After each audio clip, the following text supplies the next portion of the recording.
Recording!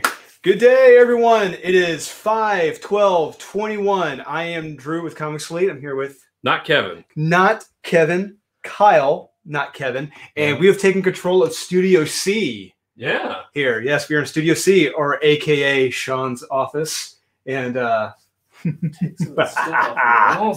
I know, right? Yeah. Yeah, this is what happens when the boss is out sick. Yeah.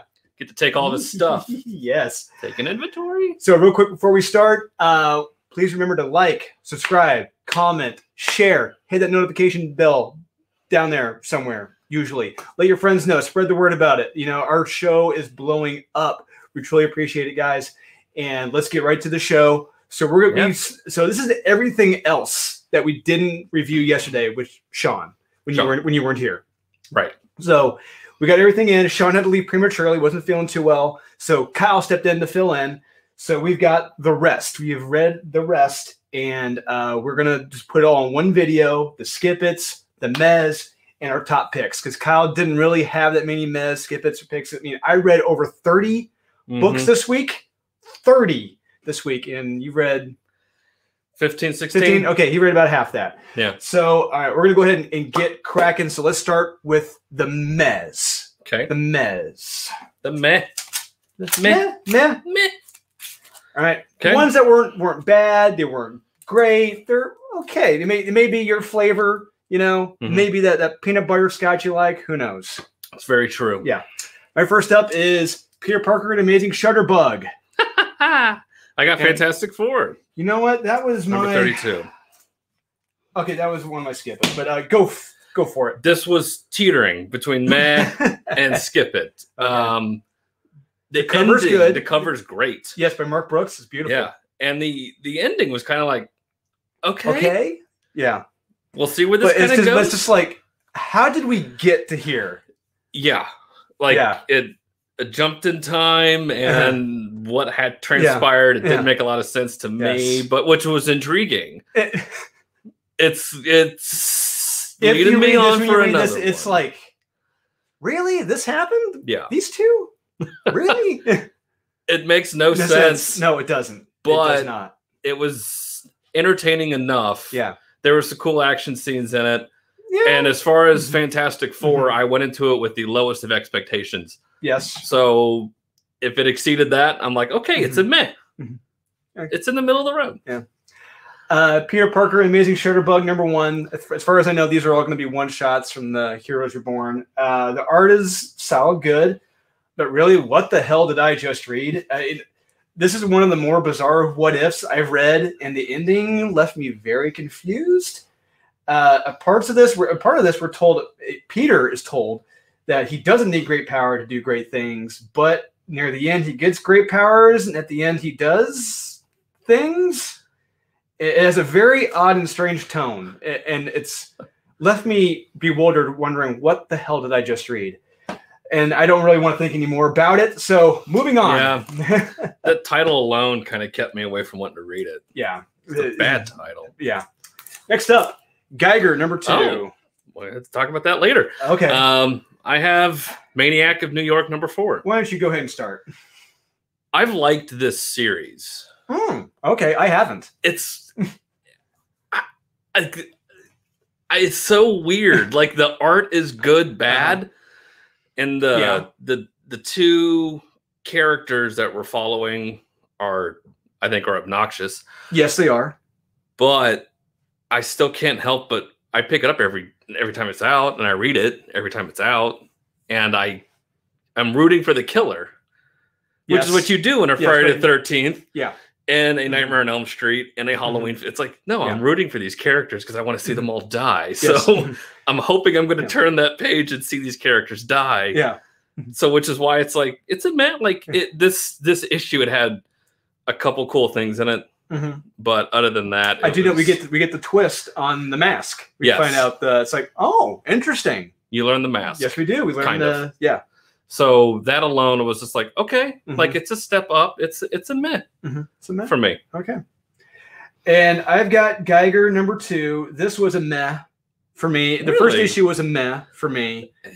The covers, I mean, by Gary Frank, I think he did 2 of the covers, and Brian Hitch did another one. They're good. They're solid. I strongly believe that this issue should have been the first issue, and that we should have no idea what's in the bag in this until later on in the series. And we shouldn't really know anything about Geiger and his family until later on in the series as well. I really feel like Jeff Johns let the cat out of the bag way too soon on the character, on who he is. And does this take place? Where does this take place in comparison to the first issue?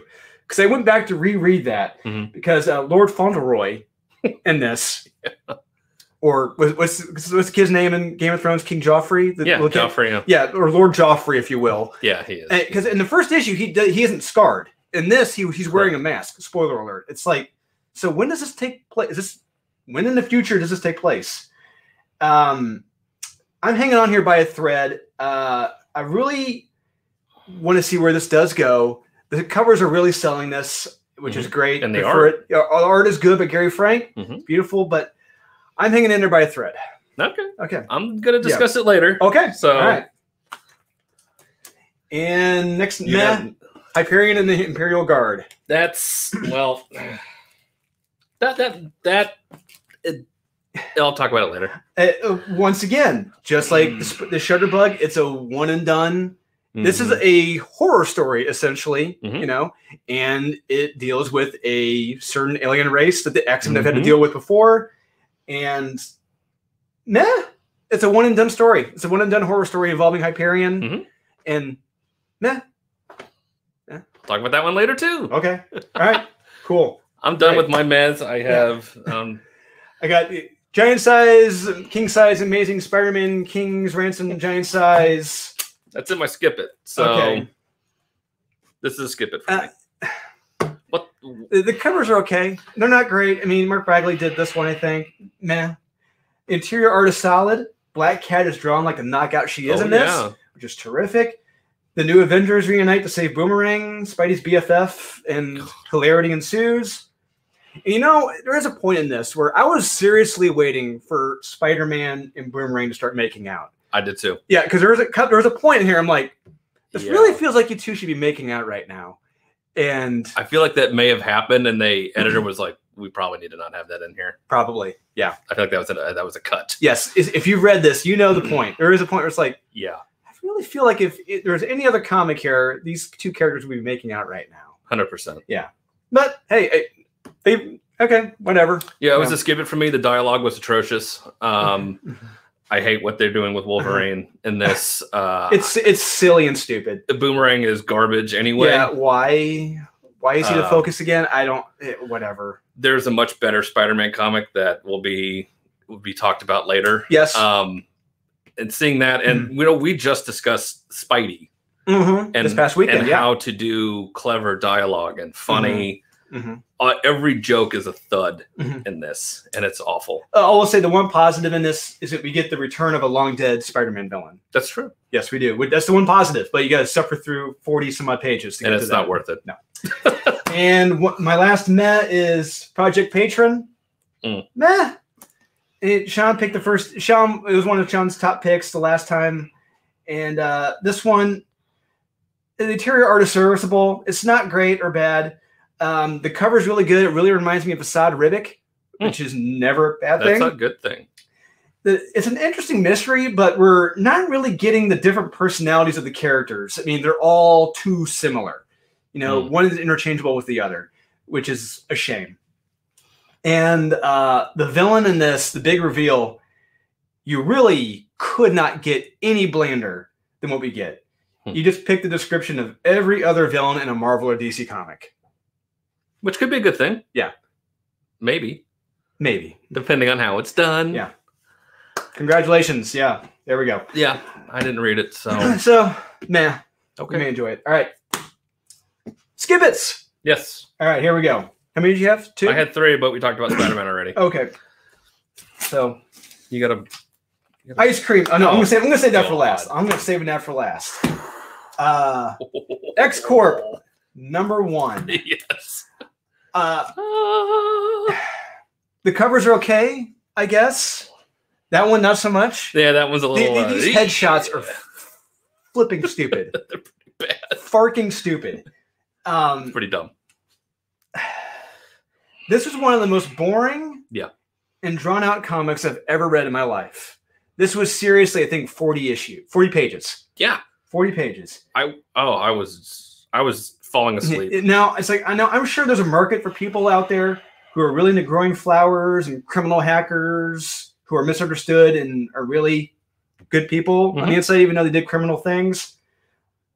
But this was boring. This was straight up boring. And all the action scenes were quickly glossed over. Oh, yeah. It was dumb. No, much like the Spider-Man comic, having a whole splash page where nothing's happening of quote unquote action. Yeah. Is pretty much this. It's just people standing around talking. Yeah. And one long drawn out joke of Multiple Man being a scientist, it being every position in the lab. It's like, yeah. Okay. And then mansplaining and then getting hit for mansplaining. It's like, haha. Great, clever stuff. Your comic sucks. Teeny Howard, your comic sucks. Yeah. Sorry. R.I.P. Not sorry. Nope. G.I. Joe 281. I have Children of the Atom #3. Ooh. And I know Shawn is going to... have your legs broke? Yeah, and disagree, but it's my office. Will. Hey, it's my office now. hey, office now. Yeah, we'll see what he says. I hate this. I hate it. I don't get it. I know Shawn, it's like it's a wink at people like these are kids not knowing what they're doing. But these characters are atrocious.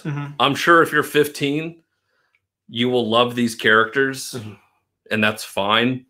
But for somebody in their 30s, I don't understand how a 30-year-old, somebody even in their late 20s would get these characters. They don't do anything. They are stupid and obnoxious. Like I just can't stand it. So like every other tween on Twitter. Yeah, they all speak in Twitter speak. And that's how people talk apparently. And like that's not how people talk. In the real world, no. And I don't understand the point of this. Like these covers are like, look at all this action, all this stuff. And it's like, no, it's not. It's people sitting around a dining room table talking. Oh, so what happens on the cover doesn't happen? Oh, correct. Okay. Like you don't see these Children of the Atom in their uniforms doing anything? Correct. You don't see them doing anything. So it's like, what's the point of this? It's awful. Sorry, Shawn. Sorry, not sorry. Yeah. G.I. Joe 281. It's Awesome Soldier is awesome in every way, can do anything and everything. Literally does anything and everything in this. That sounds without awesome. Fault. It inadvertently gets her arm blown off, but through no fault of her own, of course. And then gets a robotic arm at the very end, so she can go back to being Awesome Soldier. And she's like Jax from Mortal Kombat.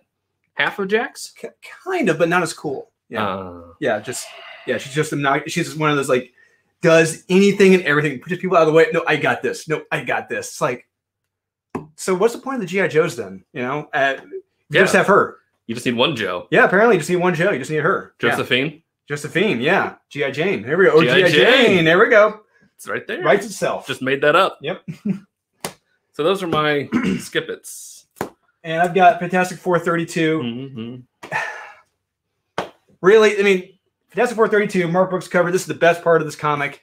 The ending to this, what happens, what transpires between two characters, makes no damn sense. But it could be fun. But it's like, whoa. How did we jump to this? It's intriguing. It reminds me of there's a movie called Kiss Kiss Bang Bang with Robert Downey Jr. There's a scene early on when he's I guess he doesn't get along well with the one girl's roommate. Yeah. And then he winds up in bed with her like the next morning. It's like, whoa, how the hell did this happen? And hey, we've all had nights like that. Yeah.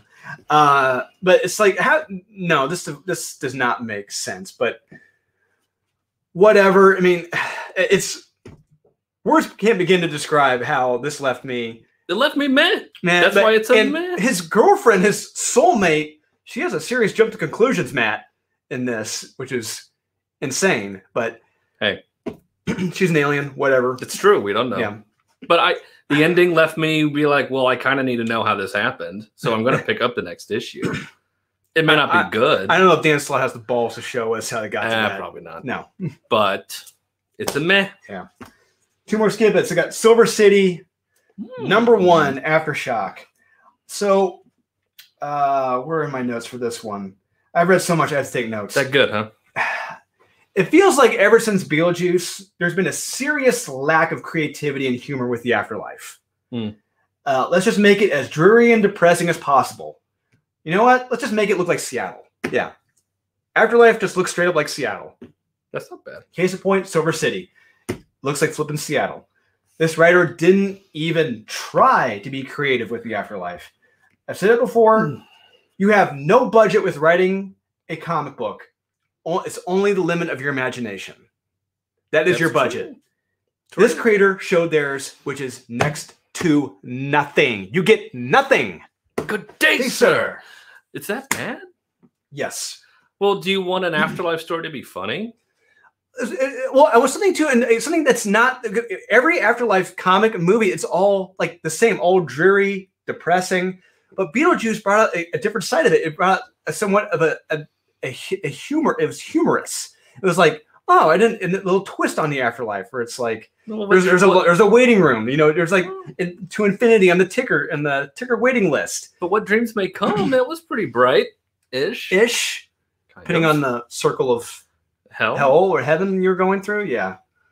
But don't make it just look like Seattle. Like the afterlife is the same as the real world. You know, it's just like operates in the same way. It's like we're living in hell. Apparently, we're at the threshold of hell. Last skip it.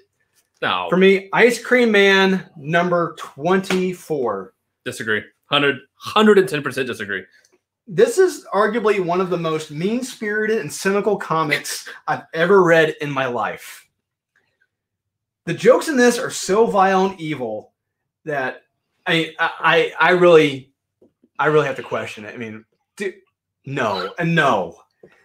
This was straight up edgelord BS. All right, this whole damn comic. The writer even had the unmitigated stupidity to rip off a National Lampoon cover with a gun to a dog's head. It's awesome. Right. This has my vote for worst comic of the year. Oh my god! Worst comic of the year. Disagree. We talking about this later. Ice Cream Man 24, worst comic of the year. All right, on to the top 10. Yes, there we go. Yes, please. Now these were our picks of the week. Yes. All right, much better than Ice Cream Man 24. All right, we'll see. My coming in hot number 10. Department of Truth number 1, 5th print. Oh, I got Red Sonja. I got that Red Sonja. Yep. That's a cover. Oh, cover by? Oh, look at that cover. I think that's Perillo. That's Perillo, isn't it? Yep. Yeah. That's Lucio Perillo. Look at that. Come on now. That's amazing. Yeah, cover by. All right. Mine is if you have not jumped in on this series, hey, you get another chance right here. 5th printing. This series is legit, almost too legit to quit. Some say. Hey. Yeah, this is a lot of fun. It is fun. Get on it while you can. All right. Yeah, I wasn't sure about it, but when I read it, I have a trade. First 4 issues. I was like, oh, this is actually really interesting. Yeah. Especially after that first issue, it's like, oh, yeah. Where does this go? Exactly. Yeah, I can't disagree with that one. All right. Number 9. Niner. 5, 6, 7, 8. Better Ray Bill, number 1, 2nd print. Ah, Hyperion. Yep. This is the vertical. This is the vertical hold. Oh. Yep. That's cool. So we got Scuttlebutt, his ship Scuttlebutt there on the cover. Yeah. Great cover. Once again, if you have not jumped in on the series, here you go. Issue number 1. Daniel Warren Johnson writing and drawing it. It is fantastic. It's a lot of fun. Very heartfelt story. You will enjoy it. Yeah. Hyperion, you discussed it later. It was in your meh. It was teetering there. The villain they bring in, I was like, "Oh, this is really cool," and I could see what they were trying to do. I just wanted it a little grittier, a little darker, because how this ends, it's like, damn, yeah, like it got serial. But which sucks. What made it a mess? That it's not going anywhere. That's it. It's just a one and done. Which was like, okay, it was storybook.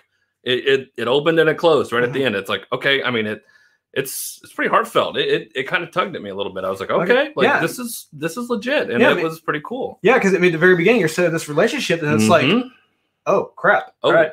It's like that's gone. That happened. Yeah. Okay, moving on. Yep. So, yeah, it hit my number 9. I thought it was just good enough, and the art actually it was pretty decent. Yeah, it was decent. So, yeah, I liked it. Cool. Oh, number 8. 8 the Ocho. The Ocho. Vampirella versus Purgatory issue 3. Daniel Chude. Star Wars War of the Bounty Hunters Prelude. Ooh. The Hunt. For Han Solo. All right, so mine's purely a cover by the Chew cover. This is flipping banging. I mean, the camera doesn't do it justice. This cover is flipping sexy as hell. I love it. One of his best works. Love it. That's pretty good. Now, why is this in your... This was fun. You have made the argument that we know how the story ends, so what's the point? And in your defense, I have said, did I have fun getting there? Right. And this is kind of fun. Oh. It adds some mythos to the Star Wars world that I'm like, okay, like there's stories to be told between Empire and Return of the Jedi. I mean, there's a decent amount of time there. Yeah, I think it's 3 months, 6 months, something like that. Yeah, they could have gotten a lot of hijinks between then. Yeah, the Shadows of the Empire. Yeah, right. So I thought this was actually the art is great. The story is fun, and it ties into the War of the Bounty Hunters also. Oh, it's a prelude to that issue. Okay. So you get Luke, you get R2, you get C-3PO, you get Chewbacca.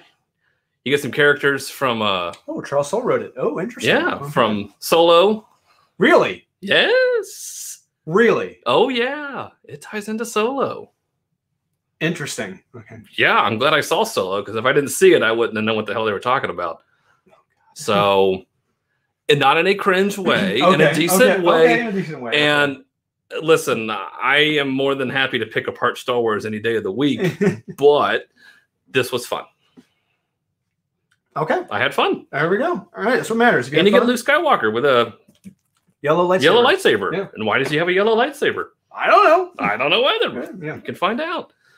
It's first appearance. It's a key.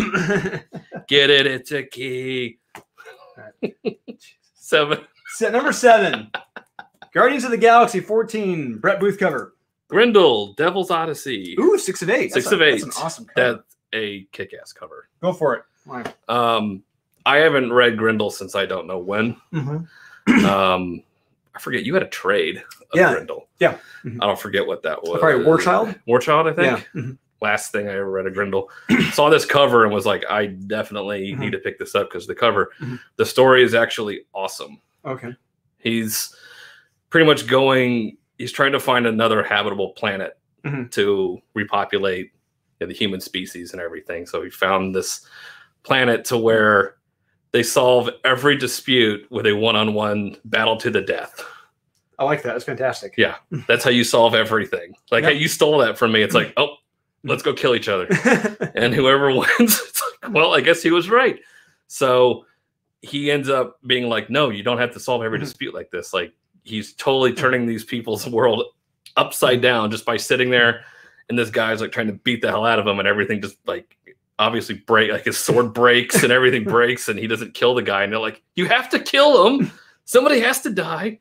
So it's just him going around trying to change these people's whole culture, saying you don't have to fight, you don't have to do this. And then it's kind of like a Witcher Netflix series. I don't know if anyone's watching Witcher, but like he has a guy that just goes around and just sings tales about him.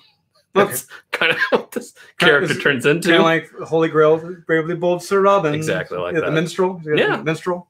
Yeah. So he gets one of those, and they're just going around, like came from Kung Fu, going from place to place, getting interesting adventures. That's called a bum, Kyle. No job, no residence. You're a bum. It's just where you and I differ. So yeah, great. Pick it up. Guardians of the Galaxy 14, Brett Booth cover. Dr. Doom joins the team.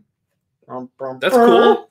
So I was going to be harder on this initially, but after rereading it, I cooled my jets on it. There's a lot going on in this comic. There is a lot. And a lot of characters and a lot of jump cuts. There's like 10 people on this team. Of the Guardians of the Galaxy? Yes, there's 10 people. It's a lot of people. Yes, there are. It's kind of fun with Doom. And there are times when Al Ewing, the writer, does come across as kind of condescending toward the readers with the dialogue, where it's like, are you mocking us with this dialogue? Are you said by Doom to other characters? Yes, and from the Guardians to other Guardians. Okay. Yeah. It's just not just Doom, but Doom is understandable. Yes. Okay. Yeah, but there are a lot of great ideas here. There's some very good ideas. There's some fun interactions going on here. The one problem with this, like I said, too many characters. The one thing that X-Men got right back in the 80s was that there may have been 10 people on the team, but not every issue focused on the 10 people. Yeah, no, someone be like 2 characters, 3, 1. You don't need all 10 in this comic. Blue and gold team or whatever, you split them up that way. Exactly. Even if it's a blue team comic, you focus on like Gambit, Jubilee, and Wolverine. That's it. Yeah. But you don't need everyone in this comic. But it's kind of fun. Good concept. Check it out. It's fun. Okay. Yeah. Good. Great. Good. Love the idea. It's fantastic. All right. 6. Mighty Morphin, Power Rangers number 7. I almost picked that up. And I have Geiger. Okay, you have to explain to me how. Please do explain to me. This was fun. Okay. How did you not have fun? I did not have fun with this. See, my gripe with the first issue is I was super hyped for it. Yeah, like everyone was. Yeah. Super hyped. And I was super let down. Yeah. Yeah. Which is partially my fault. I shouldn't have gotten so excited for it. Be that as it may, the art's still amazing. Yep. In this issue, art is still amazing. It's just opening up that curtain just a little bit, giving you a little bit. He's teasing you, which I like. Like you don't have to give me everything right away. I'm okay. No, he does. No, he shouldn't have. In the first issue, he showed a lot, and he really shouldn't have shown all of that. Be that as it may, I still think I had a lot of fun with this, and it gave me just enough of some of these characters in the Las Vegas area to where I'm just like, okay, so who are you, and what do you play? It is like it is very Game of Thrones ish, which I like. You have never seen Game of Thrones. I know it's the Floppy Wiener Show. Yes, according to South Park, it's the Floppy Wiener Show. Yes, it is. Okay. But it's much more. Floppy Wieners. Aside from the final season, which was trash. Yeah. It is very Game of Thrones-esque in the sense that we're going to throw a bunch at you, and then we're going to pull back and be like, okay, we're going to slowly unravel everything, which I like. And I really think this holds up. If you liked the first issue, you will like this for sure. And I recommend it. Okay. All right. Go on to your Mighty Morphin Power Rangers. So the more I read this, the more I see the similarities to Chris Claremont's Uncanny X-Men run from the 80s and 90s. It's high praise. Great characters, a lot of subplot, good action, and each character is different in their own way. So you're talking about Geiger. Get the hell out of my office. Humanity has essentially made a deal with the devil. Lord Zed has taken control of the Doomed and Domed Angel Grove. Oh. And things are being rebuilt. There's no crime. Things are peaceful. What's going on here? And in the end, Lord Zed makes an offer to the Power Rangers. They can't refuse. Yes. He will leave Earth permanently in exchange for Zordon. Oh. Yeah. He will leave Earth permanently in exchange for Zordon. I would be breaking that little tube he was in and just yank him out of there. Yeah. So a great cliffhanger, and I love this cover, Mighty Morphin number 7, by In-Hyuk Lee. It is fantastic. It's a cool cover. Yes, it is. One of his better covers, and highly recommend. Yeah. Okay. Yep. All right. Number 5? 5. Yep. Number 5. Hey, look at that. Ooh. Hey. We did not. No, we did not. Know each other's picks before this. So the covers are okay. Covers are okay. They're not great. Interior art is good. It's okay. But I I kind of have a feeling it fits the story since it's kind of a reflection of the environment in that time period in the future. It's a very dirty, grungy art style, and it kind of is a reflection of that time. Oh, yeah. So the premise is, if you pay enough money to the syndicate, you can escape to any other time via time travel. Correct. Yeah. That's what I got. And one of their agents is trying to do enough jumps so he can work off his debts in the syndicate, and he can eventually be free and live a life of happiness. Prosperity. Yeah. Or whatever. However, shenanigans happen. As always. And the ending has him in a completely unknown time with an undercover FBI agent. Yeah. It's like, okay. Yeah. Very interesting read. Very fun. High recommend. What say you? Yeah, I really like the dialogue in this. Oh, dialogue is sharp. I love the dialogue. Yeah, I think it's Declan Shalvey. Yeah, terrific. Yeah. Dialogue is great. Just the story. Like, I'm just like, I want to know everything about this. It's very funny in the beginning with a kid. That's great. It's great. Yeah. Yeah. I thought it was awesome. Yeah. It's really witty. It's really clever. And there are a million, time jump stories out there. Yes, there are. And this was just, it's kind of like, not like Looper, but like better. Yeah. Than Looper. Yeah. More entertaining. Not as boring. No Akira stuff in the end. Correct. Yeah. So yeah, it's a lot like that, but better. Okay. And I had a great time. Anything to do with time, like I'm all for it. So this was a solid recommend. Outstanding. Yeah. There we go. That was Time Before Time. Time Before Time. Number 1. Number uno. And number 4, Silver Coin. Number 2. Okay. Oh, that's your number 4. Interesting. Yeah. Interesting. Okay, why don't you go ahead? This was awesome. And yeah, it's your number 4. Which tells you it is his number 4. How much more awesomer my Pics will be. True. This was a side of Spider-Man that we don't get very often. No. No. He went places I didn't think he was going to go. No. Yeah. It's like, oh, whoa, we're going there. Okay. Oh, over there. And again.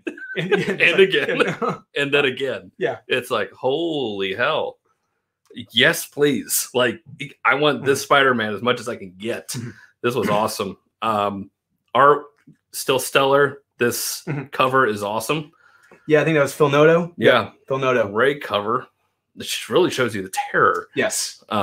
Everyone's kind of feeling like, yeah, what the hell? Like, what's going like, wait, so J. Jonah Jameson was right all along? Yeah. He was a menace and a killer? But he doesn't want him to be a menace and a killer. It's like, be careful what you wish for. You said he was a killer. Yep. But poke the bear enough. That's what happens. Yeah. And this is what can happen if you have an unhinged Spider-Man. How it should have been when he had the symbiote, symbiote, whatever they call it in Venom. Symbiote. Symbiote. Yeah. Whatever. Cannot recommend this enough. This was awesome. Please pick this up. Silver Coin, number 2. Both covers are downright creepy. I like this one a little bit more. Holy crap. What the hell did I just read? This was legit shocking, violent, and terrifying, and very fast-paced. Yeah. Once again, written by Chip Zdarsky. Holy crap. I'm sorry. No, Chip Zdarsky did not write this one. He wrote issue 1. This is Kelly Thompson. Holy crap. Kelly Thompson. Best work of your career. Holy crap. This is fantastic. This is the series that Ice Cream Man should be. Right here. Yes. Okay. This was terrific. I cannot recommend this enough. Very fun, fast-paced, terrifying, horrific, fun. High recommend. Okay. All right. Good. Great. Wonderful. All right. Number 3. The Trace. Aha! All right. I've got Heroes Reborn number 2. I got the Mark Bagley playing card 90s homage cover because I grew up with these playing cards and I'm a sucker for this. Hey, you got me. I had that one. And I have Silver Coin number 2. I have the, not sure who did this cover. It's good. Good. It's terrifying. Yes, it is. So quickly, everything, ditto everything you said. This was like sleepaway camp. Yeah. It's just so terrifying. Yeah. I mean, it goes from 0 to 100, and then like that, past 100. Yes. And I just kept turning the page like, this is awesome. Absolutely. This is amazing. Yeah. This is so fun. It's disgusting. It's violent. Yeah. Like, this is exactly what you anticipate when you go to a summer camp. Yes, it is. Every time. Yeah, every time. When we went to Bradford Woods, Corridor and Wyandotte. Yeah. That's what happens. Yeah. This is exactly what happens. Yeah. So this did not let me down. This was a lot of fun. Mm-hmm. A lot of fun. I cannot recommend this enough as well. Outstanding. Yep. And I've got Marvel's Heroes Reborn, number 2. Covers are solid good. I love this one because it's even more gooder, by Mark Bagley, the playing card cover, Hyperion. I'm a sucker for these 90s cards. I mean, I got them all at home. You do? Yep, you got me. Dale Keown did the interior art in this. Yes, please. Yep. It's fantastic. And you know what? It's Marvel's loss. They couldn't pay him enough to stay. You know? It's a shame. Damn. By page 2, I am laughing my ass off. Wow. Holy crap. It escalates pretty quickly in this. Ooh, okay. Yeah. Did not see it coming. Kudos, Jason Aaron. You're not a hack after all. You still got it. Good for you, sir. Appreciate it. The issue centers on Hyperion and his life and motivations in this. And we understand why he does what he does. And he's not really a bad guy. I mean, to be honest, I kind of like this new world that they're living in from this point of view. I really like it. And what happens to the Hulk in this? Shocking. High recommend. Cannot recommend this enough. Wow. I guess I got to go and read that then. Yes, you do. Okay. All right. Good. Great. Wonderful. Love the idea. Number 2. Oh. Okay. Spider-Man, Spider's Shadow. Ice Cream Man, number 24. Get the hell out of my office. Get out. What? Get out. We got about 2 left. Get out. Get out. All right. Go. Okay. Why is this piece of shit your number 2 pick of the week? I have no idea what you were reading. It's like we were reading completely different comments. This was awesome. This was hilarious. This was dark, disturbing. I mean, we come from similar backgrounds. I was in law enforcement. You were in the military. Yeah. We get this kind of this is not funny. This is hilarious. No, it's not. It is not hilarious. It is hilarious. No, it's not. They have ads in here that are hilarious. No, it doesn't make sense. It's like, what are you? It's like that's how lobsters are killed. That's how it happens. What are you trying to say? I don't get it. But it's awesome. How? It's torturing. There's just something dark and twisted and demented about this. And if you have that sentimentality, if you're able to get around that and see it like I see it, it's hilarious. I had a lot of fun with this. I had 0 fun with Ice Cream Man number 24. It was not funny. It was not fun.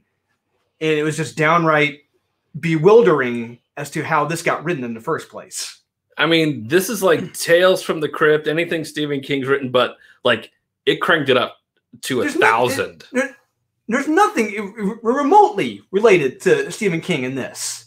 It's attempting to be that, but it's not. And it does it better. It's not dumb or outdated or any. It's like Silver Coin is better than this. I disagree. Silver Coin is great. Don't get me wrong. It's just different. Like this is like you take the restrictor plate off of everything and like you just go. You're like, how dark and demented can you get? And I love it. It's demented and dark to the point where it's not funny. Fun. Oh, it's fun. It's hilarious. We're going to have words later. Oh, we will. Yes, we will. We'll have Shawn settle that. Yes, we will. Yes, Shawn settle the dispute on this issue. If you did read it. I don't know. I know people buy them mostly for the covers, but that's true. But you have to read this one. You have to read this one. If not for the shock value alone in it. There's nothing shocking about it. It's shockingly stupid. It's shockingly awesome. Oh my God. I cannot believe that. It doesn't make sense. It doesn't have to make sense. It's like Running Man, but like I just love it. It's just like Running Man. In a sense that it's a game, there's literally a game show going on. And it's not even a game show. It's a telethon. Yeah, it's like a telethon. So they're trying to raise money for this guy as his life is falling apart. Mm-hmm. And then as it like, I love the way it turns out. I love it. It is so funny. Spider-Man Spider Shadow number 2. Another funny. The variant by Phil Noto is downright creepy. It's beautiful. Love it. This gets violent and crazy real damn quick. Holy crap. The ending takes a turn I didn't see coming at all. No. And this is a wild roller coaster ride. You will not be disappointed. This is the Spider-Man book of the week. And you will not go wrong with this. High recommend. 100%. Yeah, better than that piece of crap right there. Impossible. All right, our downright. All right, I think we know. I think maybe. I hope so. I don't know. Maybe you picked X Court number 1. Maybe we'll see what happens. Space Bastards. Hey, number 5. Go for it. Holy hell! Yeah. The second is the second page. I can't. No, we can't say what happens. No, we can't. No. But I'm like, if this is the second page of this comic, yeah, I love it. I am a 5-year-old at heart, and it crass, disgusting humor will get me every time, and that's exactly what Space Bastards is. Yes, and we stand by it here at Comics Elite. Yes, we do. It keeps us young. I loved this issue. It's got everything in it. Yeah. I think Shawn read the previous issue number 4.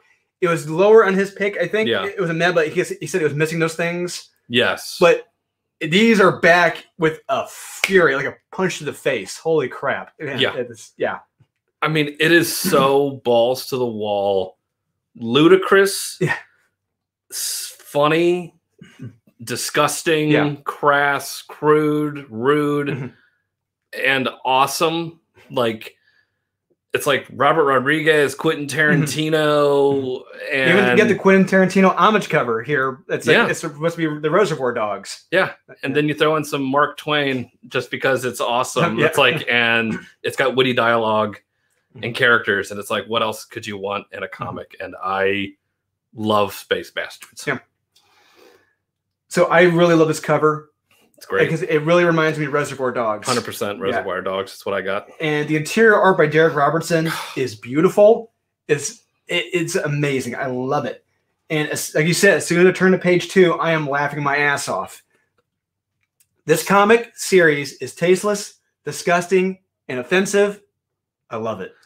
I love it. It's the Postmaster General's birthday, which is the one day a year all the postal workers get off in more ways than one. And it's called Sharptoberfest. Yes. I love it. And of course, it's orgies, guns, drugs, booze. As far as the eye can see, it is nuts. Yep. And the shit really hits the fan, and finally we come full circle to the beginning of issue 1. Yeah. Yeah. All comes full circle in this issue. Great, wild, crazy, and hysterical issue. Highest of recommends. You will not go wrong with this. It's fantastic. You can't. It's impossible to go wrong with this. If you love comics and you love crazy stories, crazy characters, and just hilarity, and just creators that aren't going to pull their punches with the jokes, the violence, the story. I mean, it pulls no punches, which is fantastic. Yeah, you have a character wanting to like, I'll give you Indians. If you like, what the hell? I'm gonna sell you people. Yeah, I mean, it's like you got a little green guy threatening to rape a guy. It's like, what the hell is going on here? There's stuff in here that I didn't even think was possible. Yes, yeah, that is possible, and I would love to see this get optioned. Oh God, yes. This has to be on HBO Max. Absolutely, 100%. I would back it 100%. Absolutely. Animated. I would love to see this in animated series. Yes. Yeah. Hands down. Oh, man. So it was a wild week. It was a very fun week. These picks you cannot go wrong with. So Shawn, he will have his picks of the week that will be given out to the number. You know, he'll randomly pick the number and you'll get randomizes. His randomizer. He'll be picking whoever that is. Could be you, maybe. Just remember to type in your like number, your pick of the week, and your comments. Do you like our picks? Do you think I'm right? Do you think Kyle's wrong? Am I right about Ice Cream Man? Is Kyle very wrong about Ice Cream Man? Nah, no. I'm 100% right. Anybody that reads that, other than him, will find it hilarious. Please remember to like, subscribe, comment, hit the notification bell, tell your friends about it. The channel is blowing up fast. It's crazy. Thank you. And we'll see you. Cal and I will see you again this weekend. We're probably going to do another Comics for Newbies this weekend. Yes. Yeah. Thank you for all those who are checking out. Yep. Appreciate it. So once again, for Comic Slate, I'm Drew. I'm Kyle. And you guys